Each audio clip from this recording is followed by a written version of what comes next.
बहुत समय पहले की बात है। हिमालय की ऊंची ऊंची पहाड़ियों पर गहरी शांति में भगवान शिव गहन ध्यान में लीन थे। चारों ओर सन्नाटा था। न कोई हलचल, न कोई आवाज।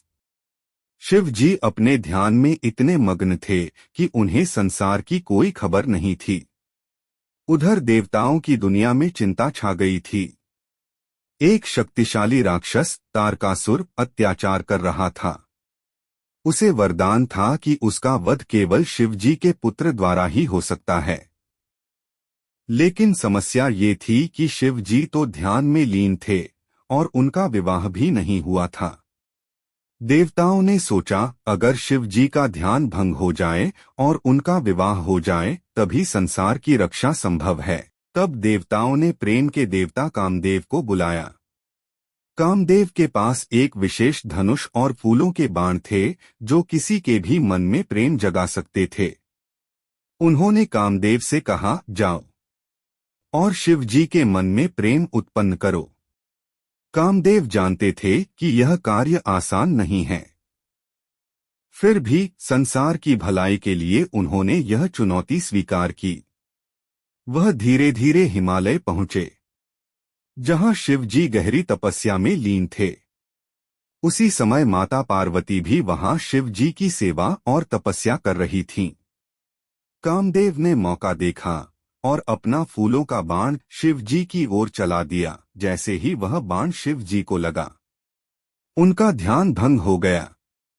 धीरे धीरे उन्होंने अपनी आंखें खोलीं और तभी उनके माथे पर स्थित तीसरी आंख खुल गई। उस तीसरी आंख से इतनी भयंकर अग्नि निकली कि कामदेव उसी क्षण जलकर भस्म हो गए। चारों ओर आग और ऊर्जा फैल गई। देवता डर गए। पूरा ब्रह्मांड कांप उठा। कामदेव की पत्नी रति रोने लगी। उन्होंने शिवजी से प्रार्थना की, हे महादेव, मेरे पति को वापस जीवन दें।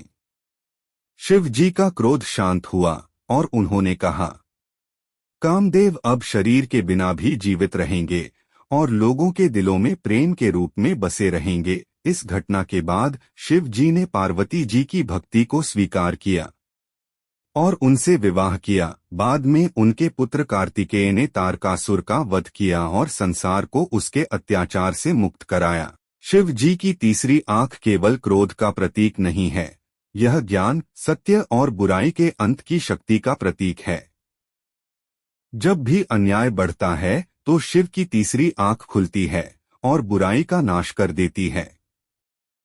यही है महादेव की शक्ति जो हमें सिखाती है, सत्य और धर्म हमेशा जीतते हैं। हर हर महादेव।